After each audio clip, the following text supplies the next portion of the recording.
I want to say this straight up. Stephen A is being an excellent friend, okay? He's being an excellent friend for doing this.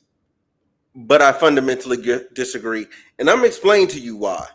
But let's let him go first. Can we help you get back past this? Right. All of that comes with friendship. And I think that true friends conduct themselves that way. They ain't yes people that tell you just what you want to hear. They ain't no people that's willing to vilify you to second something. I mean, I see cats talking about him, and I can't even put into words the shit I've seen them do and heard about them doing, especially in our business. And so it's like you just, and then I see the zest with which people are willing to pounce on him. And it's like, listen, people have been after him since he did Cat Williams. You know, they've been at his neck because of the numbers he produced and the success that it had and how he was able to ride that wave. Now, once again, that's separate and apart from all of this. We get that part.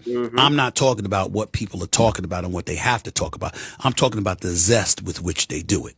If I sit up there and I'm friends with Big Boy, I'm a contemporary colleague with Big Boy, right? And then Big Boy get in trouble. It's one thing for me to be on the air and going like this, yeah, you know, I mean, this is what happened to Big Boy.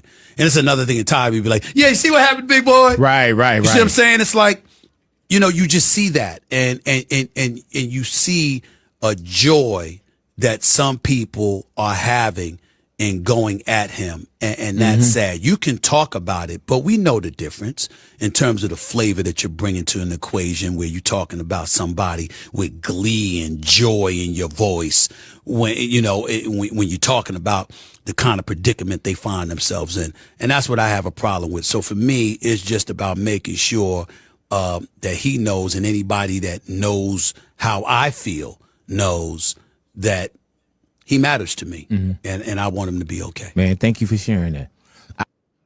Okay. Now, here's the thing. I played that whole clip uninterrupted, knowing damn well Big Boy's neighborhood might fucking claim the video. I don't know. I might have to blur out portions of it, and y'all just would hear Stephen A. I'm just telling you now. If that happens, that's what happened. But anywho, okay? Anywho. What matters most to me about this is, I mean, and I'll put Stephen A back on the screen. Stephen A is not wrong in his assessment, but at the same time, you got to realize this news game that we're doing is entertainment. When he's on when Sharp when Shannon is on Club Shay Shay, and he's making the jokes and snide comments, and he's trying to get people to, like, you know, say something about maybe about Drake or maybe about Kendrick or whatever's going on in pop culture, like, you know, because he brings stuff up, you know what I'm saying, all the time. He does it with a certain level of zest, a certain level of like happiness to it. Why? Because he's trying to be entertaining. And I think a lot of those people, now I will say there are people that are a bit malicious. I will admit there are people that are out there, they're being very malicious. However, I don't think that that is all of it. Okay? We all on YouTube, on media people, when we're talking to people, we all do it with a certain level of energy because it keeps you involved with the conversation. That's just the truth of the matter. And if you've been covering stuff, you can start to become very desensitized to where you're just like covering is next one, next one, next one, next one, next one. And you don't even realize sometimes what energy you're bringing to certain stories. You know what I'm saying? There's certain stories, obviously, like, they're able to humanize you and bring you like back to a moment or something, and you give a very like organic and genuine response. But other times, you know what I'm saying, you kind of got to sell it.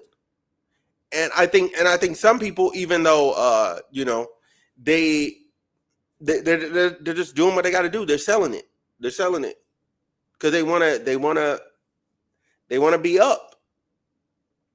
You know, they want to get the views, they want to get the clicks. It's what they have to do now, you know, especially since everybody and their mama got a microphone, to include myself. You know what I'm saying? Like, everybody's giving their commentary online.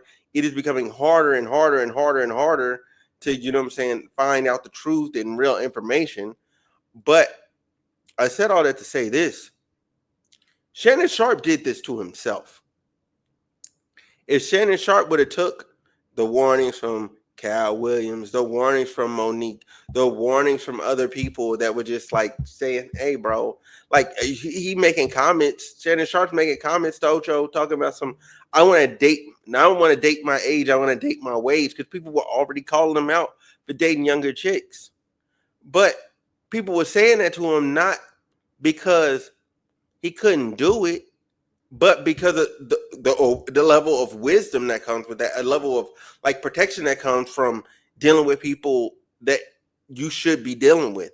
When you're dealing with somebody you have no business dealing with, now I get it. Like if he got like, you know what I'm saying, sexual urges and certain things that can't nobody else like scratch his itch, but the 25K a cheat girl, then so fucking be it. That is what it is. But I think it's unfair. I think it's unfair to put all the onus on them and not address Shannon more directly because it's his fault. It's his fault. He shouldn't have been dealing with her.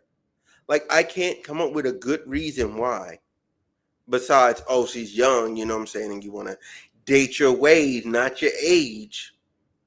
But really, he shouldn't have did this. This is all him. He should have let it go a long time ago. And I said that in my previous video. He should leave these young girls alone. He's too old. Get out the game. Get out the game.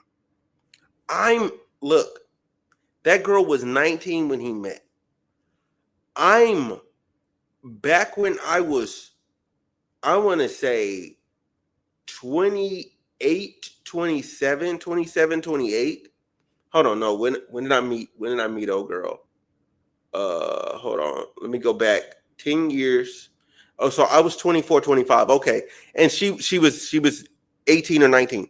That is the last time I dated a girl that was 18 or 19, when I was 24 to 25 years old. That is the last time I did it. But she was fine as fuck though. Like undeniably, bar none, at 24, 25.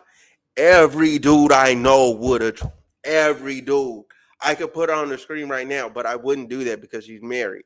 I think that's fucking foul. But anyway, yeah, I hope she's doing well. I see her all the time on the internet. We're still cool. Like, like what?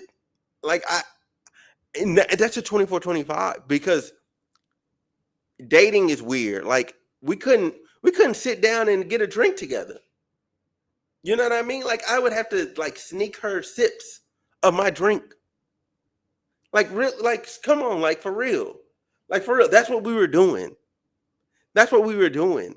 I had to go buy bottles, you know what I'm saying, to make sure she could drink. I had to we had the pregame before, like, come on, bro. And now at 30, I couldn't imagine myself at 30. Bro, I got into a conversation with a young chick the other day, and I was like, bro, like I'm just talking about just casual conversation. I'm like, bro, I don't, I can't relate. I can't relate. Like what she was talking about, I was like, I don't relate. I'm 34 now, and I'm like, I can't hold no conversation with you like this. This not resonating with me. I can only imagine being 56 trying to hold a conversation. But again, I maybe they weren't doing that much talking. Maybe it was more about that action every time. But I mean, like to deal with somebody for 2 years, y'all definitely was having conversations. Y'all definitely was talking.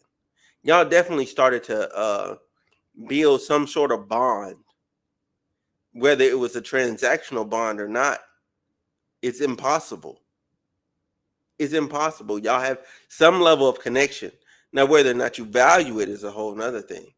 But still, y'all had a level of connection. I can't see myself doing it. So how did he manage that? How did like when there's older women available. There's other women available. Now, now to Stephen A's point, like, are the other people in media wrong for trying to go after him when they got skeletons in their closet too? Sure, yeah, they're wrong. But at the same time, the only reason this is a conversation is because Shannon Sharpe did this to himself, and I want that to just sit there. I want that to simmer. Y'all let me know what y'all thinking in the comment section down below about what I had to say here in this video. What y'all think about Stephen A. What y'all think about Shannon Sharpe, and like, do y'all think he gonna actually have to pay 50 mil? Because I don't think he gonna have to pay that 50 mil. Anyway, I'm up out of here. Subscribe.